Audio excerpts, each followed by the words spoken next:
Hey everybody, it's Dr. D. So I want to talk about one of my favorite fractions activities when I'm working with my students and we're talking about rational and irrational numbers. I don't want to just jump into it without making sure that my kiddos understand benchmark fractions. So this is a fun activity and you can differentiate it for all your students, and all you really need is a few pieces of paper. Now I like to use colored papers because it helps my students see the different fractions here.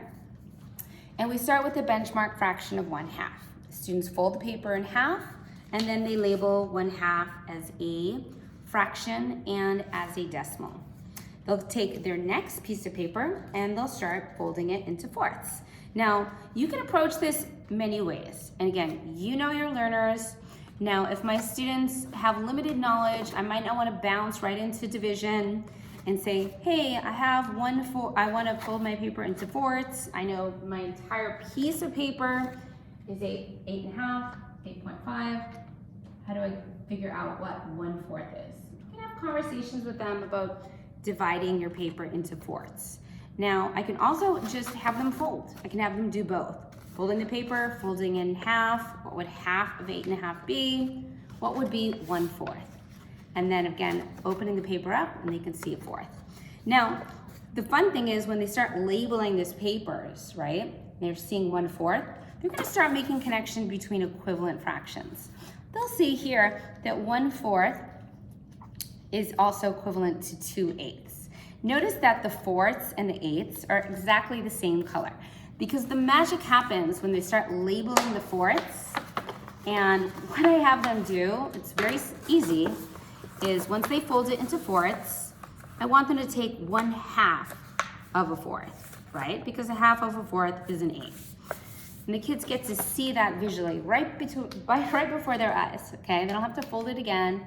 They just take 1/2 of 1/4, and that's an eighth. And then we have some really great conversations about how much an eighth is, how 2/8 is equal to 1/4, and we make those connections as well with a fifth. We start with 1/5 and we cut 1/5 in half, and they'll see it's equal to 2/10. Again, recording your fraction as a decimal and as a percent for all of these benchmark fractions. We do this as well with thirds, and then we have our 6. So this is a great way to review. And then of course, while we're doing some activities in our middle school curriculum, they have this tool. They have this as a scaffold. When we're playing games or we're working on problems or they're doing quizzes, they can just reference their fraction flip chart and they can see. They can, of course, make some connections about whether or not it's a benchmark fraction, and if they would then, if it's not, divide it by the numerator. Of course, if it is a benchmark fraction, we talk about how to write a fraction to 100 so that they can easily determine what that fraction is as a decimal and percent.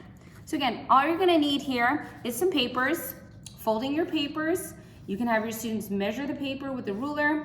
For the thirds, for example, we had a great conversation about whether it would be better to divide the third using the inches or the centimeters, and then my student made that connection that, hey, if we measure this paper in centimeters, it's about 21 centimeters, actually 21.5 centimeters.